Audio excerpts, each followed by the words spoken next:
அனைவருக்கும் வணக்கம். இன்றைய பதிவில் வரும் மாசி மாதத்துடைய முக்கிய நாளான மகா சிவராத்திரி அன்று சிவபெருமானுக்கு இந்த ஒரு பொருளை நீங்கள் வாங்கி கொடுத்து பாருங்கள். உங்கள் வாழ்க்கையில் தீர்க்க முடியாத பிரச்சனைகள் எதுவாக இருந்தாலும் அத்தனையும் நீங்கி உங்கள் வாழ்க்கையில் உங்களுக்கு சகல விதமான சந்தோஷங்களும் வெற்றியும் கண்டிப்பாக கிடைக்கும். அதை பற்றின முழு தகவலை தான் நம்ம இப்போ பார்க்க இருக்கிறோம். இப்போ தான் நம்ம சேனலை நீங்கள் ஃபஸ்ட் டைம் வாட்ச் பண்ணுறீங்கன்னா மறக்காமல் சப்ஸ்கிரைப் பண்ணிக்கோங்க. பக்கத்தில் இருக்கிற பெல் ஐக்கானை கிளிக் பண்ணிக்கோங்க. அப்போ அதை நான் போடுற வீடியோஸ் எல்லாமே உங்களுக்கு நோட்டிஃபிகேஷன் வரும்.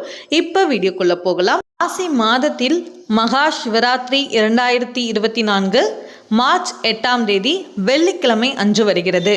வெள்ளிக்கிழமையில் பிரதோஷமும் வருகிறது. அதோடு சேர்ந்து வரக்கூடிய இந்த சிவராத்திரி நாளில் நம்ம எம்பெருமான் ஈசனை வணங்கி வழிபட்டோம் அப்படின்னா நம்ம வாழ்க்கையில் எந்த விதமான குறைகள் இருந்தாலும் அத்தனையும் நீங்கும்.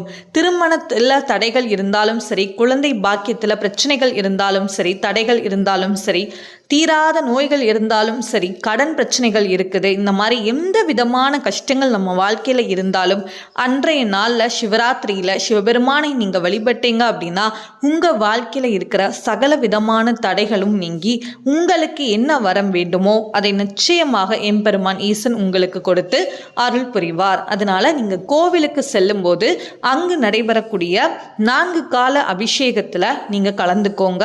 அந்த 4 கால பூஜையில் நடைபெறக்கூடிய அபிஷேகத்திற்கு தேவையான பொருட்களை உங்களால் முடிந்தால் வாங்கி கொண்டு செல்லுங்க.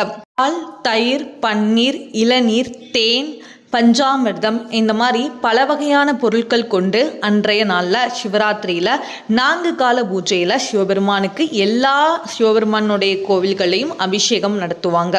மஞ்சள், குங்குமம், விபூதி, சந்தனம், இது எல்லாமே நீங்கள் தாராளமாக வாங்கி கொடுக்கலாம். இந்த பொருட்கள்லாம் உங்களால் எந்த பொருள் வாங்கி கொடுக்க முடியுமோ நீங்கள் தாராளமாக வாங்கி கொடுக்கலாம். பொதுவாக தூய்மையான பசும்பால் வாங்கி கொடுக்கறது ரொம்ப நல்லது. நம்ம வாழ்க்கையில் எந்தவித குறைகளும் இல்லாமல் சந்தோஷமாக வாழணும், அப்படி நோய் நொடி இல்லாமல் நம்மளுடைய ஆரோக்கியமான வாழ்க்கை வாழ்கிறதுக்காக நம்ம பசும்பால் வாங்கி கொடுக்கறது ரொம்ப நல்லது.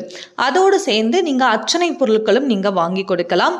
வில்வ இலை மாலை கிடைத்தால் கண்டிப்பாக வாங்கி கொடுங்க. ஒரு வில்வ இலை கிடைத்தால் கூட அன்றைய நாளில் சிவபெருமானுக்கு நம்ம அர்ச்சனை செய்தோம் அப்படின்னா அந்த அளவுக்கு நமக்கு பலன் கிடைக்குமாம். அதனால உங்களால் முடிந்தால் கண்டிப்பாக வில்வ இலை மாலை நீங்கள் வாங்கி கொண்டு செல்லலாம். அதோடு சேர்ந்து நீங்கள் நந்தி பகவானுக்கு அருகம்புல் மாலையும் நீங்கள் சாட்சி வழிபாடு செய்யலாம். உங்கள் வாழ்க்கையில் இருக்கிற எந்த விதமான தடைகளாக இருந்தாலும் அத்தனை தடைகளும் நீங்கும். கண்டிப்பாக உங்களுக்கு நீங்கள் என்ன வரம் கேட்கிறீங்களோ அந்த வரத்தை சிவபெருமான் நிச்சயமாக கொடுத்து அருள் புரிவார். அதனால முழு நம்பிக்கையோட முழு பக்தியோடு நீங்கள் செய்யுங்க. கண்டிப்பாக இந்த சிவராத்திரியை யாருமே தவற விடாமல் எல்லாருமே செஞ்சு சிவபெருமானையும் நந்தி பகவானையும் வணங்கி அவர்களுடைய அருளை நம்ம பெற்றுக்கொள்ளலாம். கண்டிப்பாக இந்த வீடியோ உங்களுக்கு பிடிச்சிருந்தனா நம்ம சேனலை மறக்காமல் சப்ஸ்கிரைப் பண்ணிக்கோங்க. Thank you all.